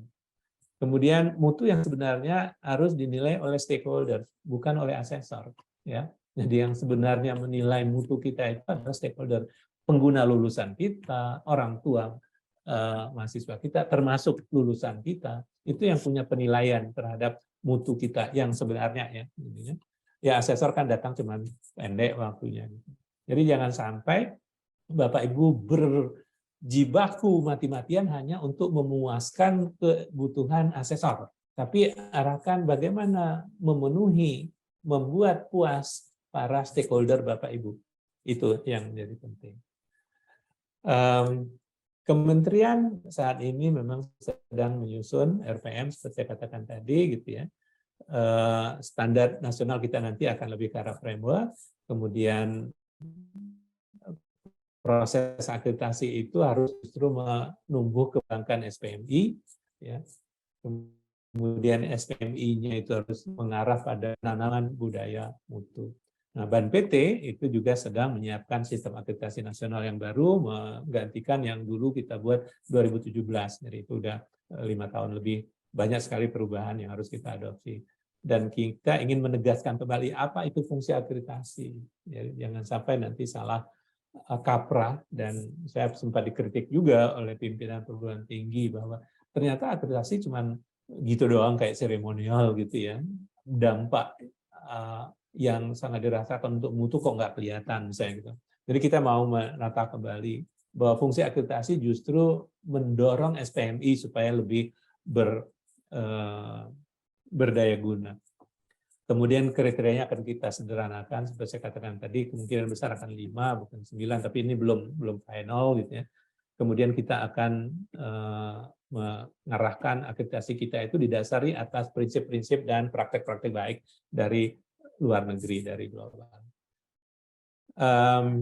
Ini beberapa hal kiat praktis Bapak Ibu yang bisa mungkin dijadikan sebagai pertimbangan. Yang pertama aja, tolong lakukan evaluasi diri itu secara berkala. Mau setiap 3 tahun atau setiap 4 tahun tapi jangan terlalu lama. Nggak boleh misalnya setiap 10 tahun, itu terlambat gitu. Karena siklus program kita itu kan cuma 4 tahun tuh yang sarjana sama doktor gitu ya. Bahkan ada yang cuma 2 tahun. Nah, evaluasi diri itu harus didasari oleh data dan informasi yang sahih, up to date, dan komprehensif. Kalau tidak, maka kita akan tidak mendapatkan view sebenarnya. tujuan akreditasi itu bukan untuk membuktikan sesuatu, tapi untuk memperbaiki sesuatu. Not to prove, but to improve. Nah, diperlukan sistem informasi yang terintegrasi dan didukung oleh sistem pangkalan data yang baik. Saya di depan tadi mengatakan cita-cita kita 2006 dulu, semua perguruan tinggi itu punya PDDT kok. Yang minimum memuat seluruh item ataupun kamus datanya itu minimum sama dengan PDDT yang ada di pusat. Gitu ya. Perlu ada benchmark tentu saja. Bapak Ibu tidak bisa gitu hanya didasari atas apa ya karena dulu kayak gini maka kita akan mengelola perguruan tinggi kita seperti ini. Jadi Bapak Ibu lihat ke samping kiri kanan tetangga. Jadi di Gorontalo itu misalnya ada perguruan tinggi yang bagus, ya udah lihat kayak apa. Oh, keluar sedikit pergi ke Makassar gitu melihat bagaimana perguruan tinggi yang baik gitu ya. Dan strategi nggak bisa di-copy. Jadi yang berhasil baik di satu institusi belum tentu bisa berlangsung juga di tempat kita. Jadi kita harus menemukan sendiri strategi yang tersebut. Untuk setiap tantangan itu pasti akan melahirkan peluang baru, ya. Dan mutu adalah modal utama untuk bertahan dan tumbuh. Ya. Mutu harus didasari prinsip yang internalisasi dan itu harus terjadi pada semua lapis, bukan hanya pada level pimpinan atau level pelaksana saja, ya. Dan jangan sampai akreditasi itu kita jadikan tujuan. Demikian Bapak Ibu sekalian. Seperti saya katakan tadi, ini untuk men-trigger diskusi lebih jauh. Billahi taufiq wal hidayah. Assalamualaikum warahmatullahi wabarakatuh. Waalaikumsalam warahmatullahi wabarakatuh. Terima kasih Prof atas materinya, penyampaian materinya. Bapak Ibu, mohon maaf saat ini kelas Zoom kita memang terbatas, ada sedikit komunikasi. Jadi Bapak Ibu mungkin bisa mengikuti, yang tidak sempat mengikuti via Zoom bisa mengikuti via YouTube ya, saat ini kita live streaming. Dan kita juga buka pertanyaan melalui link YouTube juga. Jadi silakan Bapak Ibu yang tidak sempat mengikuti Zoom atau mungkin ada PTS-nya yang belum bisa gabung, bisa meneruskan link Zoom yang link YouTube yang sudah saya kirim. Dan Bapak Ibu bagi yang bertanya saya persilakan, mohon izin Prof saya buka sesi tanya jawab ya. Ya. Baik, mohon izin Bapak Ibu yang mau bertanya bisa raise hand. Kita buka 3 penanya dulu. Ada 2 sesi tanya jawab untuk pagi ini. Atau mungkin mohon izin saya lihat dulu di YouTube dan di chat apakah sudah ada yang ingin bertanya. Oh ya, Pak Saldin. Pak Saldin silakan Pak Saldin. Langsung saja Pak dengan pertanyaannya Pak, singkat saja. Silakan Pak. Masih mute Pak. Halo. Ya Pak. Silakan. Kedengaran Bu? Yep. Nah, Pak silakan. Silakan Pak. Ya, kami sudah mendengarkan materi tadi. Kami kebetulan akreditasi institusi baru saja kemarin, tapi memang sama dengan Prof bilang tadi, masih banyak kekurangan-kekurangan karena akreditasi yang jelas baru keluar juga baik, artinya C. Nah, yang menjadi problema kami juga, karena sekarang mengajukan juga Prof prodi-prodi yang sudah lewat tanggal expire akreditasi prodi, yang menjadi kendala kami di sini, bagaimana kalau kemarin di Ban PT yang langsung menangani akreditasi institusi itu cepat, feedbacknya untuk kita bertanya, untuk konsultasi, responnya cukup tinggi, makanya cepat kami usulkan 3 bulan sudah divisitasi. Yang menjadi masalah di PTS swasta yang kecil ini, Prof, karena ini sehubungan dengan akreditasi institusi atau prodi, ini Lamemba ini salah satu indikator yang dia terapkan, memang bagus, tapi kami kan sudah 3 bulan lewat izin operasional akreditasi itu sudah dari Januari Desember, Prof. Kami menghubungi Lamemba itu responnya kurang, di bawah sekali, Prof. Artinya ini seakan-akan perguruan tinggi swasta yang kecil ini seakan-akan dimatikan pelan-pelan. Karena kenapa? Kami tidak bisa meluluskan alumni, tidak bisa. Padahal sudah waktunya mereka itu untuk diluluskan karena izin tadi. Memang kesalahan kami sudah lewat 1 bulan baru mengirim karena bersamaan institusi, Prof. Nah, ini minta pertimbangan dari BAN PT itu regulasi tidak jauh-jauh amat dari BAN PT ke Sabto APT ke Lamemba ini. Kami di teman-teman kampus itu stres juga teman-teman itu. Dari 8 koreksi jadi 6, jadi 6, 4 itu 2. Nah sekarang kami minta kalau itu sudah dikoreksi, kenapa izin sementara saja 3 bulan? Itu kan kebijakan. Tapi ini tidak bisa sama sekali.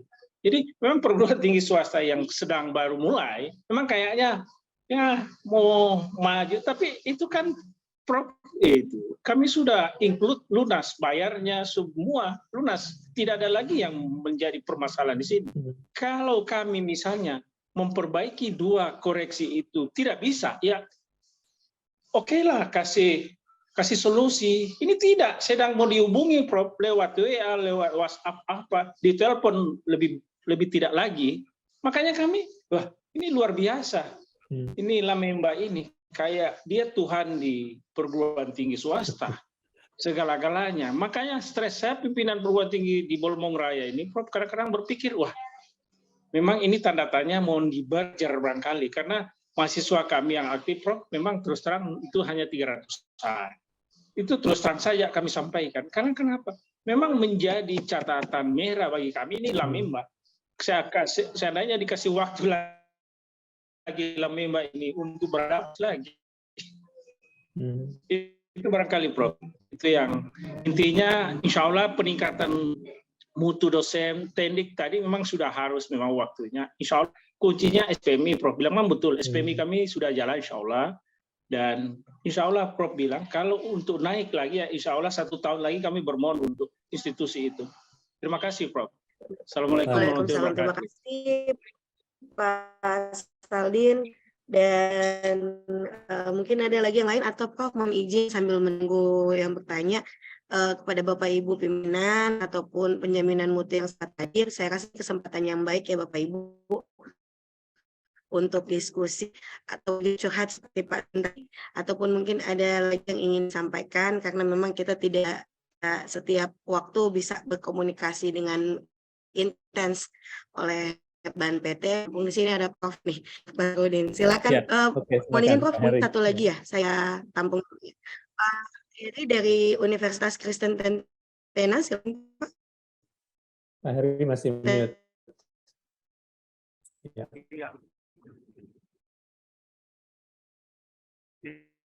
Ya, baik. Pak Heri. Iya. Ya, kedengaran. Silakan. Iya, baik. Terima kasih karena jaringan saya kurang bagus. Iya. Begini, terima kasih Pak Kalem dan Prof yang sudah memberikan kesempatan kepada kami.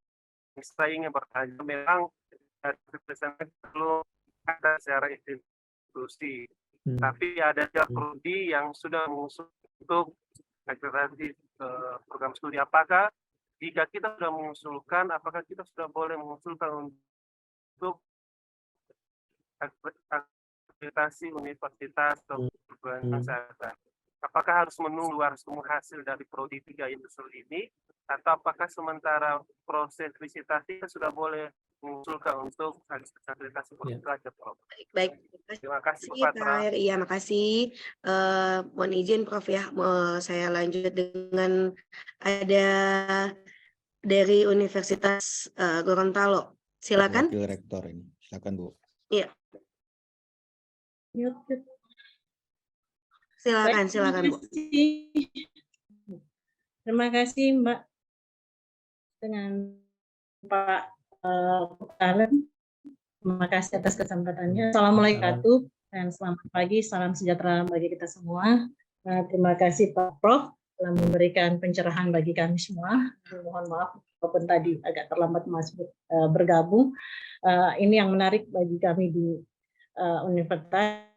Kami masih baru juga dalam jabatan kami dan bertanggung jawab dalam bidang akreditasi ini. Ada yang ingin kami pertanyakan, Prof. Kami Universitas Gorontalo itu akreditasi expire di 2025 Agustus. Tapi tentunya persiapan tidak harus pada saat itu. Jauh-jauh hari kami ingin mempersiapkan diri untuk itu. Kemarin sempat saya pantau persyaratan untuk mencapai akreditasi institusi baik sekali dan untuk unggul itu ada kriteria yang disampaikan. Untuk baik sekali itu 40% program studi itu terakreditasi baik sekali. Kemudian untuk menuju unggul itu harus 70% program studi itu terakreditasi unggul ya. Kalau saya salah tolong diklarifikasi Prof. Kami mungkin perguruan tinggi swasta di wilayah 16 walaupun sudah paling tertua di Gorontalo, kami memang punya tendensi, punya keinginan untuk mencapai ya kalau tidak bisa unggul paling tidak baik sekali lah Prof. Nah, kami sudah mengidentifikasi persentase untuk baik sekali dengan tahapan-tahapan seperti yang sudah ada regulasinya dari BNPT maupun dari lembaga akreditasi mandiri, itu kemudian memperhatikan batas expire daripada akreditasi masing-masing prodi.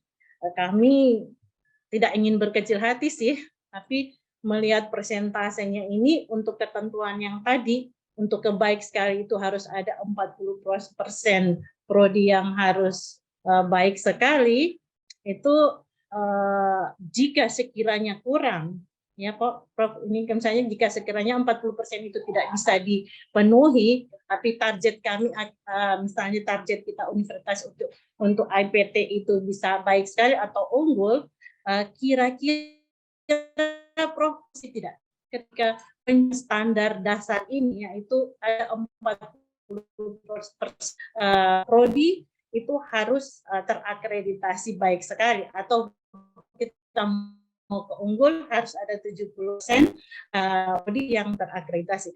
Jika standar persyarat awal ini tidak terpenuhi, apa ada strategi lain untuk bisa menutupi kekurangan ini? Mungkin ada solusi dari BNPT atau dari lembaga akreditasi, kita bolongnya di sini, tapi bisa ditutupi dengan ini, seperti itu. Mungkin ada, sehingga kami bisa mempersiapkan itu. Karena kami sudah berhitung-hitung, kayaknya persentase itu, tapi akan kami upayakan. Makanya minta solusi dulu dari Prof, seperti apa. Karena tanggal expire daripada masing-masing prodi itu masih agak jauh untuk memasuki tanggal itu, persiapan akreditasi ke institusi. Untuk itu kami mohon advice-nya dari Prof, kira-kira trik-trik apa yang bisa kami persiapkan ketika ini apakah ada elemen-elemen atau komponen-komponen dalam DED atau dalam borang itu yang bisa kita saling bisa menguatkan, yang bisa kami perhatikan untuk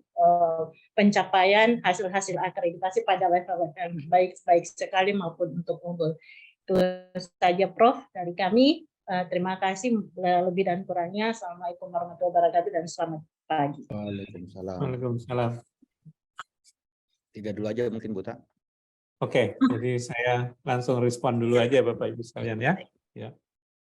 Baik, pertama Pak Saldin, saya catat Pak isunya dan nanti akan kita coba pada saat koordinasi dengan LAM itu kita akan sampaikan masalah responsiveness dari LAM terhadap inquiry ataupun pertanyaan-pertanyaan dari pihak perguruan tinggi.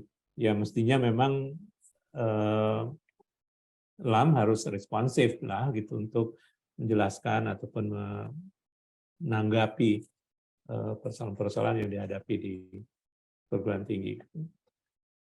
Kemudian Pak Heri, kalau kita lihat tadi yang saya tayangkan bahwa syarat perlu untuk terakreditasi baik, gitu ya, itu kan sama sekali tidak dikaitkan dengan APS-nya, tapi SPMI-nya harus sudah berakreditasi, udah berfungsi dan siap untuk dioperasikan minimum 2,0.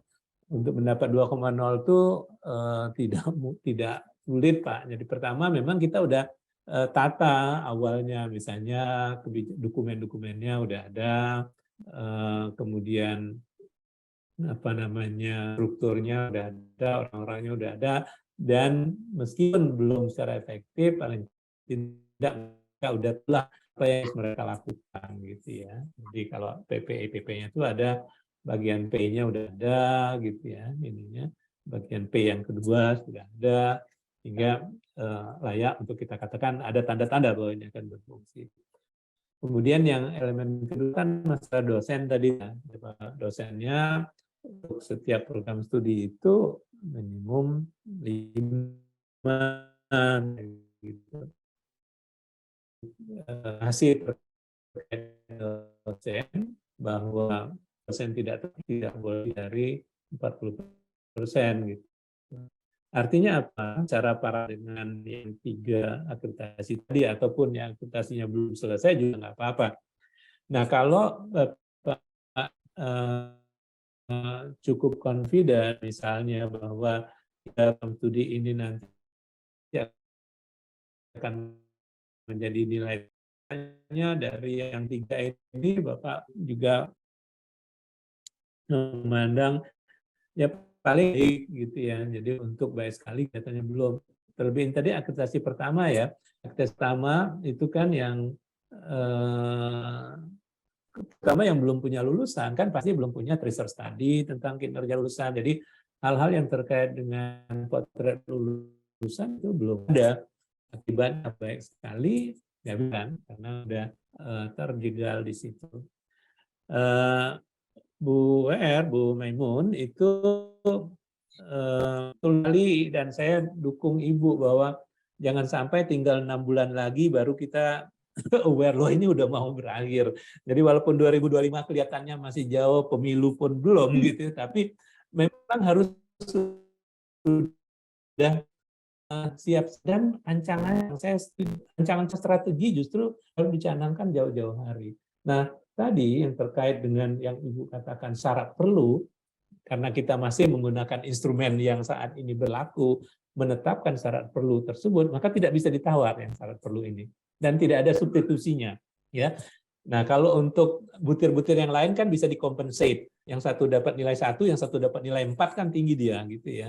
Tapi khusus untuk butir-butir syarat perlu itu nggak bisa ditawar ya. Jadi tadi saya sudah katakan untuk yang baik sekali dan unggul itu kan selain SPMI itu udah dilihat juga output atau hasil-hasil yang diproduksi oleh institusi itu gitu ya, terkait tentang ASEAN dan atau dan pengabdian masyarakat, bagaimana itu di-appreciate ataupun dinilai oleh stakeholders-nya kita gitu ya, kepuasan dari stakeholder itu menjadi penting.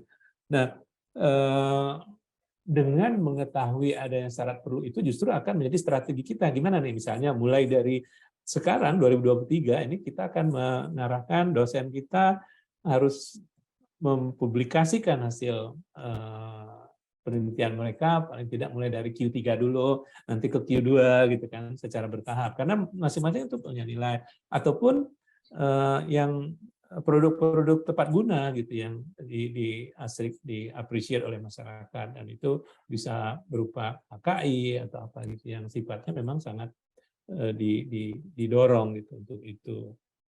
Nah, ini kan nggak bisa dibangun dalam waktu singkat.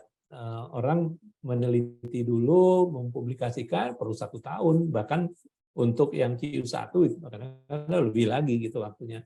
Ibu pasti sangat paham. Jadi memang harus ancang-ancang, yaitu dimulai dari sekarang gitu ya. Ya, tadi saya mengatakan bahwa memang saat ini ada rancangan peraturan menteri yang sedang digodok, tapi kita belum bisa menerjemahkan itu gitu. Nanti kalaupun ada perubahan setelah itu keluar. Jadi untuk kondisi saat ini syarat perlunya masih seperti itu. Ada 4 item tadi, Bu. Begitu. Moga-mogahan Pak Heri, Pak Sardin maupun Bu Maimun dapat saya dapat menjawab. Terima kasih. Baik. Makasih Prof. Untuk para penanya apa mungkin sudah jelas Bapak Ibu. Kita mungkin lanjut ke sesi tanya jawab selanjutnya ya Pak Prof. Dari Bu Tuti, dipersilakan Bu Tuti. Ya, silakan Bu. Terima kasih Bu Patra. Assalamualaikum Ya. warahmatullahi wabarakatuh. Selamat pagi. Yang terhormat Prof, Ketua LD 16, seluruh Bapak Ibu pimpinan atas, saya langsung saja ya. Gini Prof, untuk saya dari Universitas Muhammadiyah Gorontalo, yang alhamdulillah untuk akreditasi IPT-nya itu baru minggu kemarin, awal Maret itu sudah keluar hasil pantauan alhamdulillah kedua sudah keluar dengan nilai B. Yang jadi pertanyaan saya adalah yang ini kan berarti akan 5 tahun ke depan. Nah, pertanyaan saya adalah apakah kami dari Muhammadiyah seharusnya mau konversi atau menunggu ini untuk akreditasi baru, full maksudnya. Jadi cuman itu mungkin pertanyaan kan terkait dengan tadi terkait dengan juga terkait dengan pertanyaan Prof. Maimun tadi juga ada syarat peringkat perlu, mungkin itu pertimbangan kami karena memang kalau baik kalau mau B kalau mau baik sekali juga kan belum berpikir unggul ya Prof. Kalau baik sekali itu kan syarat peringkat perlunya kan ada, ini juga yang jadi persoalan kami. Itu mungkin pertanyaan saya hanya satu saja, apakah kami sebaiknya konversi atau menunggu 5 tahun ini untuk akreditasi full Prof? Mungkin itu pertanyaan saya. Alhamdulillah UIPT-nya 2022 kadaluarsa, kemudian tidak lolos pantau pertama. Alhamdulillah kami perbaiki, ada beberapa item yang itu. Yang pertama adalah ketidaklolosan kami di pantauan 1 itu, sekedar informasi saja. Yang pertama adalah akreditasi program studi. Kemudian yang kedua fungsional, alhamdulillah bisa kami capai untuk akreditasi dan jabatan fungsional. Itu kami bisa capai untuk perpanjangan di tahap kedua ini. Nah, informasi juga, karena kalau memang untuk keterkaitan dengan akreditasi, kami di tahun 2020 sampai 2022 ini setelah perpanjangan tahap pertama itu, ada 7 prodi baru di kami.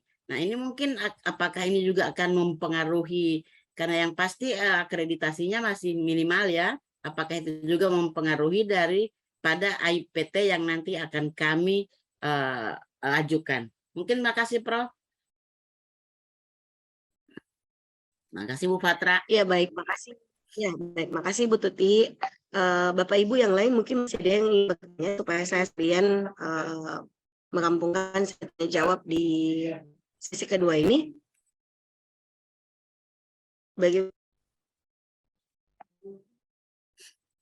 Pak Saldin lagi ya, silakan Pak Saldin.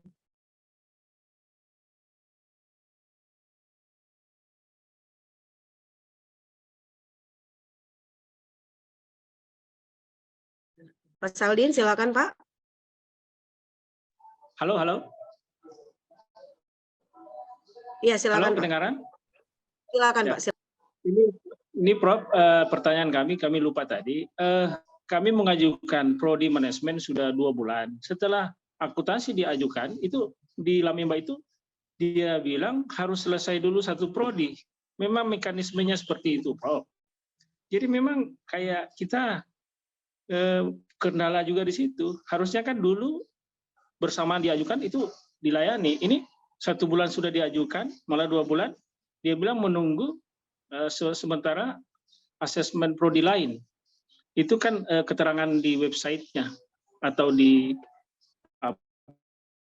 Lamimba. Apakah itu Prof memang seperti itu supaya kami juga paham? Hanya itu barangkali Prof. Terima kasih. Makasih Bu. Assalamualaikum. Waalaikumsalam. Makasih Pak Saldin. Ada lagi Bapak Ibu yang ingin bertanya, silakan. Satu atau baik mungkin dirasa cukup ya Bapak Ibu ya. Saya ke Prof dulu untuk menjawab, silakan. Oke, waktu pertanyaan Bu Tuti tadi saya sempat off koneksi, saya sempat putus tadi. Moga-moga tertangkap. Jadi saya tadi menangkap pertanyaan Bu Tuti adalah terkait dengan konversi peringkat dari peringkat lama ke peringkat baru, gitu kan, untuk PT yang sudah diperpanjang 2022, berarti akan berakhir 2025. Prinsipnya begini Bu, peringkat akreditasi itu yang dengan peringkat lama, dengan model ABC, itu hanya bisa diperpanjang 1 kali. Jadi tidak bisa untuk 2 kali. Sehingga akibatnya apa? Ibu wajib memang untuk melakukan konversi sebelum berakhir, atau seperti Ibu katakan tadi, memang mengajukan kembali sebagai reakreditasi. Ya. Jadi ada 2 opsi itu, mengajukan ESK sebelum berakhir atau mengajukan reakreditasi untuk APT-nya tersebut, gitu ya. Nah, sebetulnya memang tidak ada suatu kewajiban sebelum berakhir itu harus sudah berubah peringkatnya. Tapi masalahnya begini, tantangannya adalah kalau nanti misalnya Kementerian PAN atau kementerian lain gitu mensyaratkan akreditasinya itu hanya dituliskan menggunakan peringkat yang baru, baik sekali dan unggul misalnya gitu. Saya khawatir karena isu administratif ini nanti lulusan kita dirugikan karena kita yang masih B dianggap tidak memenuhi gitu. Walaupun itu hypothetical, artinya kita saat ini sih belum ada regulasi itu. Artinya apa? Dari sisi pengelola perguruan tinggi, Bapak Ibu, baik itu APS maupun APT yang masih menggunakan peringkat lama, harapan kita disegerakan untuk disesuaikan supaya dia memiliki peringkat yang baru. Jadi dualitas peringkat ini kita harapkan jangan terlalu lama ya, masih terjadi di lapangan. Kemudian yang kedua, tadi ada 7 program studi baru. Apakah itu akan berpengaruh pada APS? Jadi program studi baru yang belum saatnya direakreditasi ataupun diakreditasikan itu tidak diperhitungkan dalam menentukan nilai akreditasi sebuah perguruan tinggi. Jadi untuk butir itu dia dikeluarkan, tidak dihitung. Tapi itu kan kita batasi biasanya maksimum umur 2 tahun. Jadi kalau misalnya pada saat nanti reakreditasi umur dari 7 prodi baru ini sudah lebih dari 2 tahun, dia akan dihitung, ya. Tapi kalau belum, maka dia tidak diperhitungkan karena masuk dalam kategori prodi baru dan belum memang diwajibkan untuk melakukan akreditasi yang sebenarnya. Jadi dia baru dapat namanya kan akreditasi program studi baru pada saat didirikan ya, akreditasi itu aja diberi status baik gitu ya. Jadi gitu Bu Tuti intinya. Nah, kembali tadi tentang strategi ataupun pertimbangan-pertimbangan, ya saya bisa memahami artinya bahwa kalau Ibu setelah dihitung-hitung kan di SK itu kan gampang Ibu hitung tuh, kalau kita ajukan di SK pasti akan jatuh nih gitu ya. Jadi bukannya ke baik sekali malah turun ke baik misalnya gitu. Ya mendingan saya pertahankan dulu B sementara misalnya kayak gitu ya monggo saja gitu. Cuman tadi pertimbangkan dari sisi kebutuhan lulusan dan seperti yang tadi Ibu Maimun katakan, ya udah ancang-ancang aja strategi deh gimana caranya supaya itu terpenuhi nanti gitu ya. Pak Saldin, ini lagi-lagi ya saya hanya bisa mencatat Pak, mestinya tidak gitu ya. Asesornya kan beda, yang satu akuntansi, yang satu manajemen misalnya gitu kata ekonomi. Jadi nggak mungkin mereka nggak punya stok asesor kan, asesor yang berbeda gitu. Kemudian mereka harus mampu memproses secara paralel, bukan hanya 2, mau 100 pun mestinya harus mampu gitu ya. Masalah penjadwalan aja kan nanti gitu. Tapi untuk apakah itu aturannya disampaikan secara formal atau tidak, saya harus cross check nanti ya dengan pengelola dari Amemba. Ya kami memang mendapat cukup banyak keluhan nih dari pengelola perguruan tinggi terkait dengan Lamemba ini. Jadi Pak Saldin hanya sebatas itu ya untuk kali ini. Saya hanya akan mencatat nanti pada saat rapat koordinasi kita akan raise isu. Jadi secara prinsip nggak boleh, artinya bahwa kan akreditasi berakhir itu kan nggak bisa ditunggu gitu loh. Jadi harus diproses dan tidak boleh ada kevakuman juga kan ininya. Begitu Pak Saldin. Baik, makasih Prof atas penjelasannya. Bapak Ibu, mohon izin apakah masih ada yang ingin bertanya? Mungkin kalau sudah, oh ya silakan Pak Stephen dari UNPI. Silakan Pak Stephen. Sesi terakhir. Oke, baik. Selamat pagi. Selamat pagi Pak Kalem. Pagi. Selamat pagi Pak Basrudin. Saya ada beberapa hal yang ingin disampaikan. Yang pertama memang kalau kita lihat akreditasi itu tentunya banyak berkaitan dengan tata kelola perguruan tinggi dan penjaminan mutunya. Namun memang kalau kita lihat di Sulawesi Utara, tingkat pendidikan dosen kita memang mayoritas masih S2. Mungkin itu satu kendala juga yang menyebabkan akreditasi kami sulit untuk beberapa prodi mencapai baik sekali, apalagi mencapai unggul. Kemudian masih terbatasnya pemahaman terhadap penjaminan mutu. Yang jadi kendala adalah penjaminan mutu yang menjadi standar untuk akreditasi BAN PT, itu sosialisasinya terbatas hanya pada tim penjaminan mutu, tetapi tidak meng-cover seluruh pihak yang memiliki kepentingan untuk menjamin mutu perguruan tinggi. Sehingga saya lihat sinergi antara SPMI perguruan tinggi dan SPME itu menjadi kurang pada perguruan tinggi yang ada di wilayah Sulawesi Utara. Dan khususnya umumnya di LLDikti wilayah 16, Gorontalo, Sulawesi Utara, dan Sulawesi Tengah.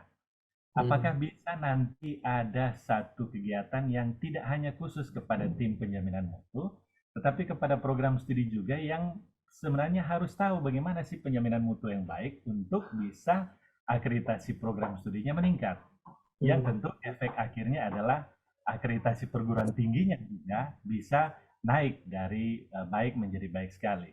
Memang untuk menjadi unggul kita di Sulawesi Utara ataupun di LLDikti wilayah 16 masih punya keterbatasan. Tetapi kami tetap berharap bahwa kami bisa berbenah untuk meningkatkan itu semua. Tetapi tentunya diberikan pemahaman lebih kepada semua pemangku kepentingan, tidak terbatas kepada pihak yang mengelola penjaminan mutu, itu akan mempercepat peningkatan kualitas perguruan tinggi. Mungkin itu yang bisa saya sampaikan. Terima kasih kepada Prof. Basrudin dan Pak Munawir.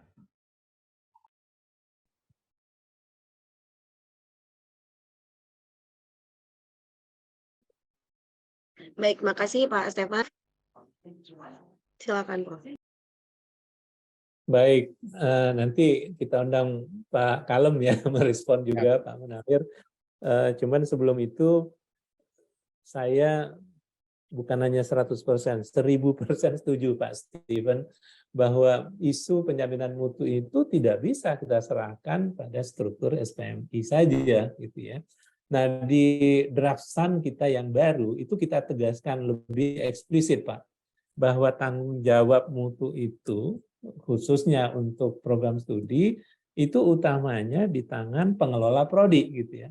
Jadi gimana mereka akan mendapatkan program studi yang bermutu kalau dia hanya menyerahkan ke tim SPMI saja isu-isu tentang mutu, bahkan mereka tidak memahami bagaimana proses mutu itu harus dilakukan. Nah, terkait dengan dosen-dosen yang masih S2, sebetulnya begini Pak, kita sudah mendorong program-program pasca sarjana di Indonesia itu sudah mulai melakukan program-program secara blended atau secara bauran gitu ya.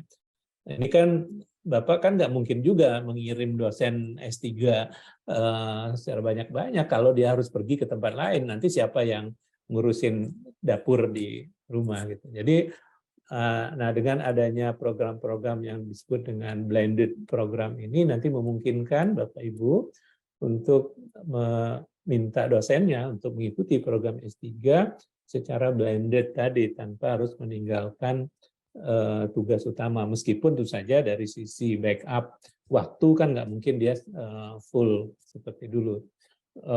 Saya yakin Bapak Ibu sebagai pengelola sudah tertanam betul bahwa dosen ini aset utama investasi kita gitu yang harus kita kembangkan. Selanjutnya Pak Munawir, silakan Pak Kalem. Baik Prof, terima kasih Mas Stephen. Saya rasa kegiatan hari ini bukan yang pertama dan terakhir ya, karena di tahun 2023 ini kami sudah merancang program-program dan kegiatan untuk semua Pokja. Jadi hari ini sebenarnya kegiatan gabungan, Pak. Hari ini kegiatan gabungan Pokja kelembagaan dan Pokja akademik. Karena concern kami kemarin karena surat dari Pak Direktur mengidentifikasi perguruan tinggi yang belum terakreditasi, dan Bu Fatra ini kan kakinya ada dua ya, satu kaki di tim kelembagaan, satu kaki di tim akademik. Jadi Bu Fatra yang leading untuk penjaminan mutu, dan nanti mungkin Bu Fatra dan teman-teman yang akan kita dorong untuk menjadi expert, menjadi semacam quality officer di LL Dikti 16 sesuai arahan Prof Chan, supaya nanti menjadi partner diskusi bagi teman-teman wilayah PTS wilayah 16. Dan memang PR kami sangat banyak Prof di wilayah 16 ini. Dari tadi yang Prof sampaikan mengenai sumber daya manusia, saya sering diskusi dengan Pak Stephen, sering meng-compare bahwa untuk Sulawesi Utara, di mana perguruan tinggi kita paling signifikan jumlahnya 46, namun dari segi sumber daya agak tertinggal dibandingkan wilayah lain, karena jumlah dosen di utara ini paling besar ya. Hampir setengah dosen kita ada di Sulawesi Utara. Namun kalau kita lihat misalnya dari rasio yang tersertifikasi itu paling rendah Prof, cuma 16% di Sulawesi Utara dibandingkan provinsi lain di wilayah kami, misalnya di Sulawesi Tengah yang sudah mencapai angka 24% yang tersertifikasi, dan bahkan di Gorontalo sudah mencapai angka 33%. Jadi memang ada beberapa PR kita yang mungkin kami akan mengklaster nanti Pak. Perhatian kami memang tidak bisa sama ya, tentu saja pendekatan-pendekatan dan program kita nanti akan spesifik melihat permasalahan-permasalahan di perguruan tingginya atau mungkin di wilayahnya, karena karakteristik 3 provinsi ini bisa dibilang tidak sama, agak berbeda. Saya rasa. Jadi nanti Pak Stephen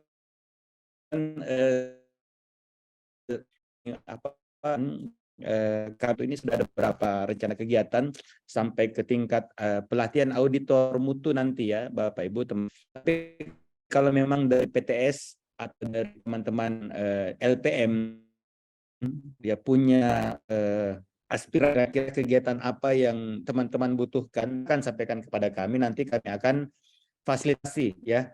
Walaupun anggaran terasa kemarin sudah ada beberapa kita kolaborasi dengan PTS ya, tahun minggu lalu dengan Eben dan Prisma menjadi tuan rumah. Jadi saya rasa format kegiatan ke depan daring juga bisa hybrid ya. Pekan ini kami di Gorontalo dengan Umgo juga akan ada kegiatan-kegiatan yang sifatnya luang. Jadi silakan saja Evan dan teman-teman, kalau memang ada request kegiatan yang dirasakan dibutuhkan untuk peningkatan mutu perguruan tinggi, sampaikan kepada kami, akan kami apa akan kami prioritaskan untuk diselenggarakan. Jadi kami sudah punya program yang existing, tapi tidak menutup kemungkinan kami menyiapkan anggaran yang sifatnya floating untuk narasumber-narasumber yang bisa kita lakukan secara daring, yang mungkin teman-teman bisa manfaatkan. Tinggal sampaikan kepada kami butuhnya materi apa, narasumbernya siapa, akan kami coba untuk fasilitasi. Demikian Prof. Chan. Terima kasih Pak Stephen. Baik, makasih Pak Kalem. Dari Bapak Ibu lain, mungkin masih ada sebelum saya ke Pak Kalem lagi untuk menutup kegiatan ini. Jadi memang kegiatan ini Bapak Ibu di tahun 2023 ini kegiatan pertama penjaminan mutu ya Pak Kalem ya, untuk di 2023, karena memang kita masih disibukkan dengan beberapa agenda, termasuk ini juga kolaborasi dari tim akademik dan tim kelembagaan, yang dimana memang tugas dari kelembagaan lumayan berat ditugaskan Pak Direktur kelembagaannya Pak Lukman. Dari awal tahun sampai dengan sekarang kita masih fokus untuk penguatan kelembagaan di perguruan tinggi, termasuk akreditasinya. Dan jadi mungkin Bu, untuk Bapak Ibu yang memang masih ingin bertanya, masih kasih kesempatan mungkin 2-3 untuk sekedar masih materi sudah saya kirimkan melalui grup LPM yang sudah kita bentuk, nanti bisa di-download atau diambil dari tersebut. Mungkin mohon izin ya Pak Kalem ya, ada dari Prof. Mun nih. Silakan Prof. Boleh ya Pak? Ya. Terima kasih. Saya terkesan pada slide terakhirnya Prof. Chan tadi bahwa kita itu untuk jangan hanya akreditasi hanya memuaskan asesor, tapi kita harus bekerja dengan baik. Dan tadi sudah disarankan bahwa kita evaluasi diri itu jangan hanya pada saat mau akreditasi, tetapi selalu secara periodik. Dan juga kepada Pak Kalem, dari prihatin bahwa kita hanya satu yang akreditasi unggul. Barangkali kita bisa ini Prof. Ya Pak Kalem dan Prof. Mungkin setiap pertemuan seperti ini kita bikin secara periodik dan mungkin akan dipercepat bagaimana untuk bisa ke unggul itu. Mungkin bimbingan dari Pak Kalem perlu ke kami ini. Kemudian kami juga berusaha untuk bagaimana mempercepat akreditasi unggul itu. Mungkin itu saja dari saya. Terima kasih. Assalamualaikum warahmatullahi wabarakatuh. Baik, terima kasih. Mungkin saya ke Pak Prof. Basarudin dulu sekalian mungkin statement dari kegiatan ini. Silakan Prof. sebelum saya ke Pak Kalem untuk menutup acara. Baik, Prof. Mun, ini apa ya, semacam memang a strong intention ya dari kita yang di perguruan tinggi bahwa mutu itu jangan sampai hanya sebatas label gitu. Kita inginnya kan begitu gitu ya. Dan internalisasi itu akan terjadi jika ada penerapan secara konsisten bagaimana sebetulnya prinsip-prinsip tersebut dilaksanakan di masing-masing perguruan tinggi. Nah, untuk tadi sarannya tentu Pak Kalem nanti akan merespon. Cuman saya punya usul Pak Kalem dan Bapak Ibu sekalian, mungkin kita harus klasterisasi dulu isunya, jangan sampai digabung besar seperti ini, karena kebutuhannya jadi berbeda-beda.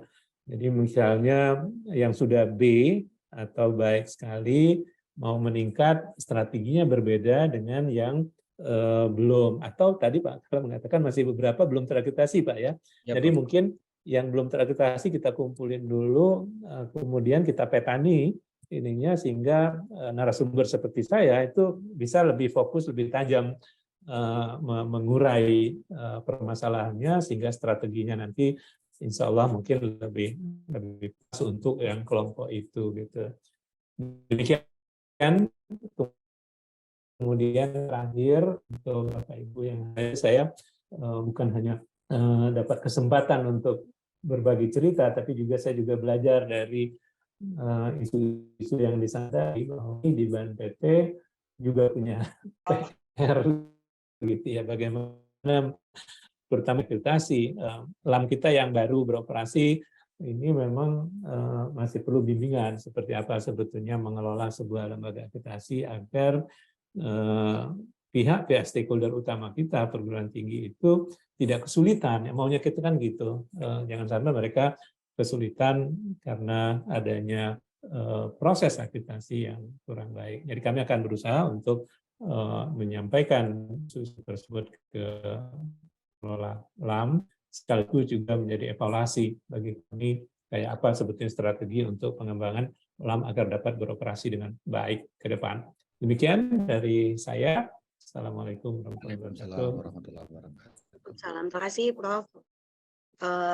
Saya persilakan Kepala LL Dikti Wilayah 16 untuk memberikan kesimpulan juga sekaligus menutup kegiatan ini. Silakan Baik, Pak. terima kasih Bu Fatra.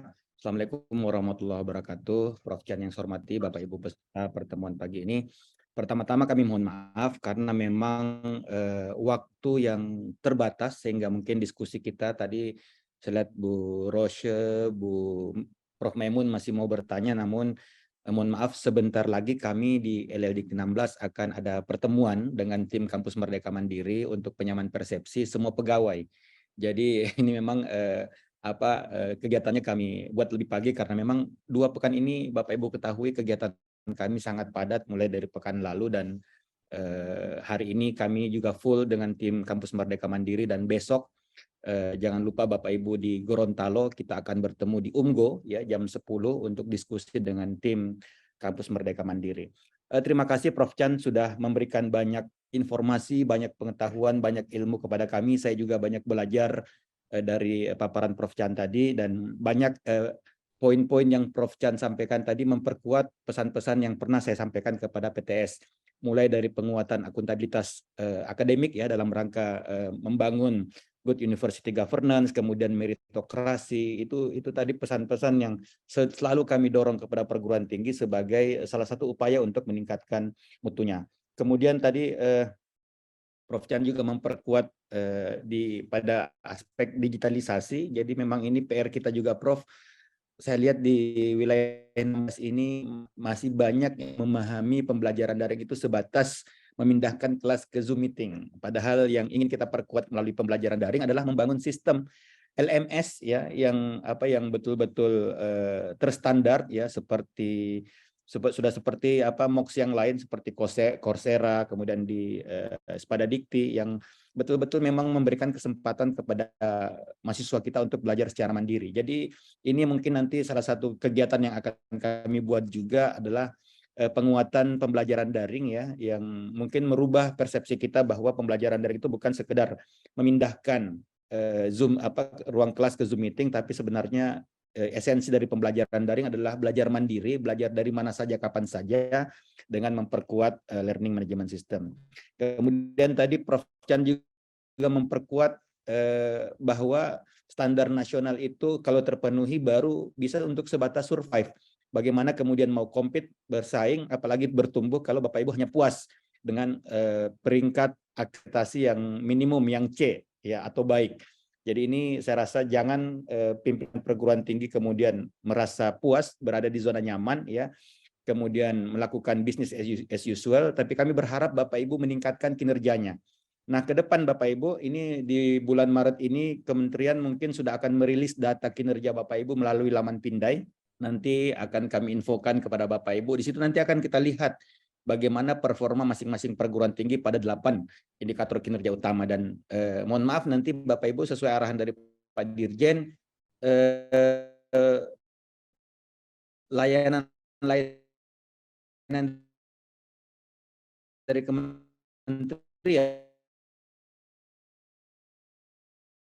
teralnya yang merupakan bantuan sosial dari pemerintah itu kita berikan kepada mahasiswa yang kuliah di perguruan tinggi yang mutunya tidak baik ya, karena tentu saja kita berharap mereka yang mendapatkan KIP kuliah ini menjadi pemutus ya mata rantai kemiskinan. Jadi harapan kami kalau mereka kuliah di tempat yang berkualitas maka tentu saja outputnya akan baik. Jadi Bapak Ibu, ini salah satu strategi kami ke depan ya, untuk memacu Bapak Ibu meningkatkan mutunya. Salah satunya adalah dengan memberikan kuota yang lebih besar kepada perguruan tinggi yang memang mutunya lebih baik. Karena dimanapun saya rasa semua yang mendapatkan KIP itu adalah mahasiswa yang membutuhkan. Ada banyak hal ini kalau saya mau summary, banyak sekali Prof yang Prof dapatkan bersampaikan kepada kami, tapi yang paling penting adalah bahwa mutu ini jangan dijadikan sebagai beban, tapi harus dijadikan sebagai budaya yang dibangun oleh kita semua secara konsisten. Tidak ada proses yang instan. Jadi saya rasa buat yang mau mulai, mari kita sama-sama. Dan tadi Pak Stefan sudah sampaikan bahwa memang selama ini kalau kita hanya menyentuh di LPM saja, jangankan dosen Pak, bisa jadi teman-teman yang di LPM pun belum paham esensi dari penjaminan mutu. Jadi mungkin nanti akan kita buat kegiatan-kegiatan yang bisa menyentuh semua lapisan pemangku kepentingan yang ada di perguruan tinggi. Dan mohon maaf Bapak Ibu karena waktu yang terbatas, dan terima kasih kepada Prof Chan, dan kami berharap Prof Chan tidak bosan-bosan nanti Prof berbagi ilmu kepada kami. Mungkin ada beberapa kegiatan yang kami akan minta Prof Chan juga untuk memberikan pendampingan kepada kami, termasuk nanti mungkin sosialisasi RPM yang baru Prof. Kalau nanti jadi Bapak Ibu sesuai arahan dari Prof tadi, mungkin di bulan Juni akan terbit peraturan menteri yang baru yang menggabungkan ya 3 peraturan, yaitu Permen 61 terkait penjaminan mutu, kemudian Permen 3 terkait standar, dan Permen 5 terkait akreditasi. Dan nanti mungkin Prof Chan sebagai ketua timnya saya rasa yang paling tepat nanti untuk memberikan pemahaman kepada kita terkait regulasi yang baru tersebut. Saya rasa demikian Bapak Ibu, terima kasih atas partisipasinya yang berdiskusi tadi. Sekali lagi terima kasih kepada Prof Chan, kepada Bapak Ibu pimpinan PTS, LPM, dan termasuk teman-teman yang mengikuti melalui YouTube. Mohon maaf kesalahan teknis tadi, kami lupa upgrade dari 100 ke 500 ya. Ini kendala kami juga, keterbatasan juga di LLDIK 16 Prof. Dari segi infrastruktur juga masih terbatas, tapi semangat kami saya lihat teman-teman ini sudah luar biasa semua ya. Jadi mohon dukungan dari Bapak Ibu semua supaya kita wilayah 16 walaupun wilayah yang paling bungsu di semua Indonesia, tapi saya rasa kita tidak lama lagi bisa bersaing juga dengan wilayah-wilayah lain di Indonesia. Terima kasih Prof Chan, terima kasih Bapak Ibu. Assalamualaikum warahmatullahi wabarakatuh. Waalaikumsalam warahmatullahi wabarakatuh. Terima kasih Bapak Ibu semua. Saya izin leave. Ya. Terima kasih Prof. Ya, terima kasih Prof. Atas waktunya. Ya Bapak Ibu, mohon izin saya kasih waktu 5 menit untuk mengisi form kehadiran, dan juga nanti bagi Bapak Ibu yang ingin menonton kembali tayangan ini bisa nanti akan kami unggah di link YouTube dan akan kami bagikan linknya. Terima kasih Bapak Ibu, mohon maaf atas segala ketidaksempurnaan. Assalamualaikum warahmatullahi wabarakatuh. Waalaikumsalam warahmatullahi wabarakatuh. Makasih Tak. Lanjut. Siapa? Ya, lanjut.